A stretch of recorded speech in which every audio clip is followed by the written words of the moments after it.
अखंड मंथन के सभी दर्शकों को नमस्कार। मैं हूं शेखर त्रिपाठी और आप देख रहे हैं हमारा यूट्यूब चैनल अखंड मंथन।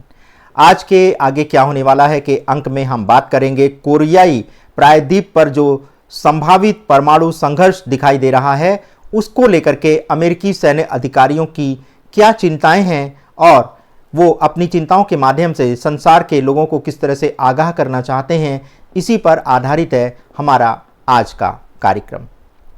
तो जैसा कि आप जानते हैं कि उत्तर कोरिया के तानाशाह किम जोंग उन के द्वारा इस समय जो है एक संघर्ष की स्थिति पैदा कर दी गई है।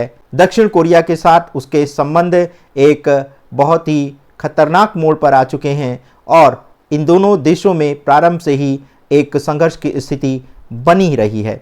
तो आज हम इसी पर चर्चा करेंगे। वैसे कोरियाई प्रायद्वीप पर संभावित परमाणु संघर्ष के बारे में अमेरिकी सैन्य अधिकारियों ने कुछ चिंताएं व्यक्त की हैं जिसने सारे संसार के लोगों को भयभीत कर दिया है। इन अधिकारियों का मानना है कि आने वाले समय में तीसरा विश्व युद्ध, विशेषकर जिसमें परमाणु हथियारों का उपयोग होने वाला है, और ये सिर्फ और सिर्फ एक गलतफहमी के कारण होगा।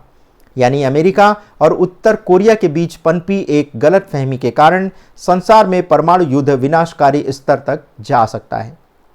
उत्तर कोरिया और अमेरिका के बीच दशकों से पुराने तनाव और विवादित इतिहास इसका एक कारण बन सकते हैं और एक छोटी सी मानवीय भूल, छोटी सी चूक या गलत आकलन इन दोनों देशों के बीच संघर्ष को और भड़का सकता है।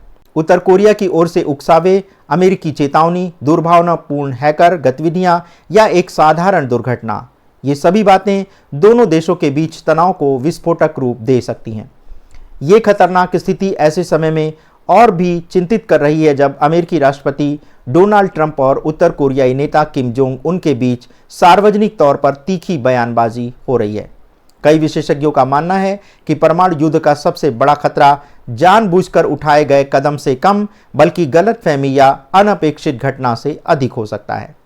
माइकल मजार, जिन्होंने 2008 से 2010 तक संयुक्त चीफ्स ऑफ स्टाफ के अध्यक्ष के विशेष सहायक के रूप में सेवा की है, उनका कहना है कि कोरियाई प्रायद्वीप पर संघर्ष का इतिहास अक्सर शुद्ध दुर्घटनाओं से भरा हुआ है।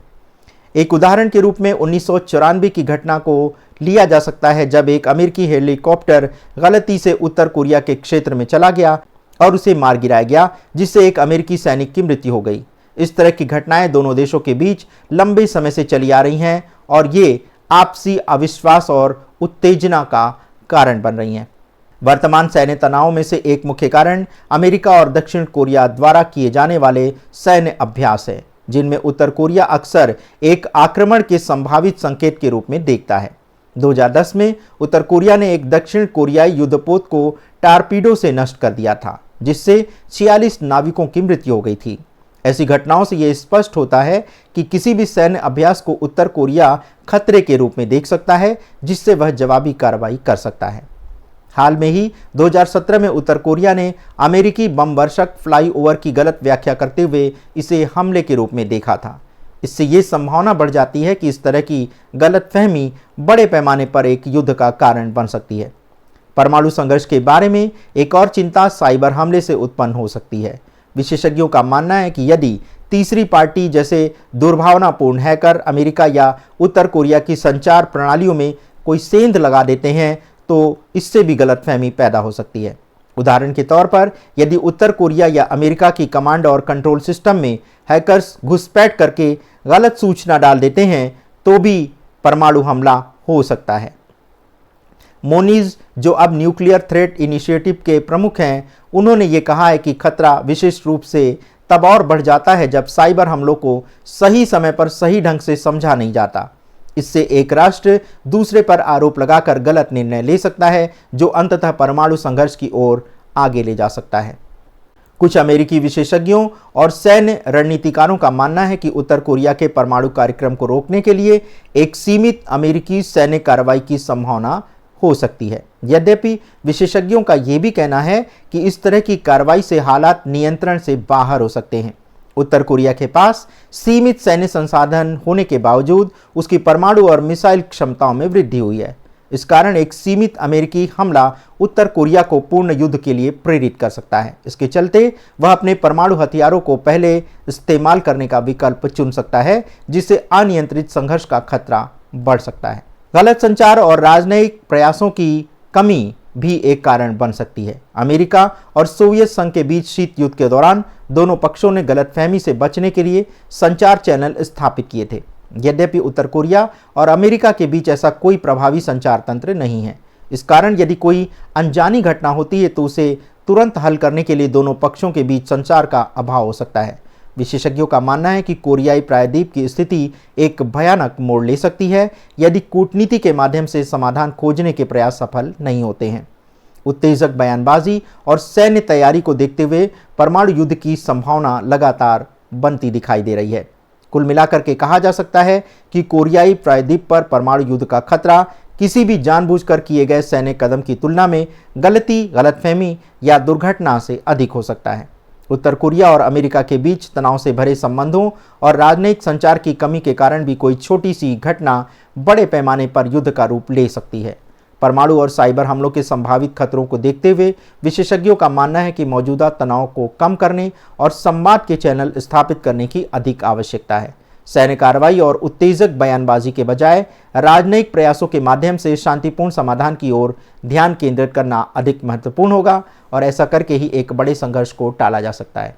अपने मुख्यालय में किम जोंग ने सैनिकों से कहा कि वो दक्षिण कोरिया के विरुद्ध आक्रामक तरीके से बल प्रयोग करें और जरा भी हिचकिचाएं नहीं। उत्तर कोरिया की आधिकारिक कोरियन सेंट्रल न्यूज एजेंसी के अनुसार किम ने कहा कि अगर दक्षिण कोरिया उत्तर कोरिया की संप्रभुता का उल्लंघन करता है तो उनके सैनिक उसके विरुद्ध बल का प्रयोग करने में संकोच नहीं करने वाले हैं। दक्षिण कोरिया ने किम की टिप्पणी पर तत्काल कोई प्रतिक्रिया तो नहीं दी है। उत्तर कोरिया हाल में अपने प्रतिद्वंदी दक्षिण कोरिया के खिलाफ लगातार भड़काऊ धमकियां दे रहा है। सेना मुख्यालय में किम की यह टिप्पणी ऐसे समय में आई है जब इस सप्ताह उत्तर कोरिया ने दक्षिण कोरिया को एक शत्रु राष्ट्र के रूप में परिभाषित करने के लिए अपने संविधान में संशोधन तक कर डाला है और उसने दक्षिण कोरिया से जुड़े सड़क मार्ग तथा रेल संपर्क जैसी सुविधाओं को भी ध्वस्त कर दिया है। ये कदम किम के उस आह्वान के अनुरूप हैं जिसमें उन्होंने उत्तर कोरिया से दक्षिण कोरिया के साथ मेल मिलाप के दीर्घकालिक संबंध को त्यागने पर जोर दिया था। विश्लेषकों का मानना है कि उत्तर कोरिया के इस कदम से प्रतिद्वंदियों के बीच इन तनावपूर्ण सीमावर्ती क्षेत्रों में संभावित झड़पों का खतरा बढ़ता जा रहा है। यद्यपि उत्तर कोरिया के लिए अमेरिकी और दक्षिण कोरिया की मजबूत सेनाओं के सामने बड़े पैमाने पर हमले के बारे में सोचना काफ़ी सीमा तक संभव नहीं है, लेकिन जिस तरह से उत्तर कोरिया के रक्षा मंत्रालय ने दक्षिण कोरिया की सीमा के पास अपनी तोपखाना इकाइयों को गोलीबारी करने के लिए तैयार रहने का संदेश दिया है, उससे अंदाज़ा लगता है कि सीमा पर अब कुछ बड़ा होने वाला है। तो दर्शकों, ये था हमारा विशेष एपिसोड इस बात को लेकर के कि कहीं किसी गलतफहमी के कारण संसार में परमाणु युद्ध किसी विनाशक मोड़ पर ना पहुंच जाए, और ऐसी संभावना विशेष करके रक्षा विशेषज्ञों ने और सुरक्षा विशेषज्ञों ने व्यक्त की है, और उनकी ये आशंका निर्मूल नहीं है। उसका भी एक आधार है, क्योंकि भविष्य में इस तरह की घटनाएं उन्होंने घटने की चेतावनी इस आधार पर दी है क्योंकि पहले भी इस तरह की घटनाएं दोनों देशों के बीच हो सकती हैं। और इसी बात की चेतावनी अमेरिकी लेखिका एनी जैकबसन ने अपनी पुस्तक न्यूक्लियर वॉर सिनेरियो में दी है, और उनका यही कहना है कि अमेरिका पर सबसे पहले जो हमला किया जाएगा वो उत्तर कोरियाई तानाशाह किम जोंग द्वारा किया जाएगा, और इसी हमले के बाद से पूरे विश्व में परमाणु युद्ध की विनाशक शुरुआत हो सकती है। तो आज के इस समसामयिक विषय पर आज की जो हमारी ये प्रस्तुति है, इसमें आज बस इतना ही। यदि आपके पास भी कोई ऐसी रोचक जानकारी है तो उसे आप हमारे व्हाट्सएप नंबर 7905414965 पर हमसे साझा कर सकते हैं। आपको यदि हमारे चैनल का कंटेंट अच्छा लगता है तो इसे लाइक, शेयर और सब्सक्राइब करके आप हमारा उत्साहवर्धन भी कर सकते हैं। तो आज के अंक में बस इतना ही। मिलते हैं अगले अंक में, तब तक के लिए हमें अनुमति दें। धन्यवाद, नमस्कार।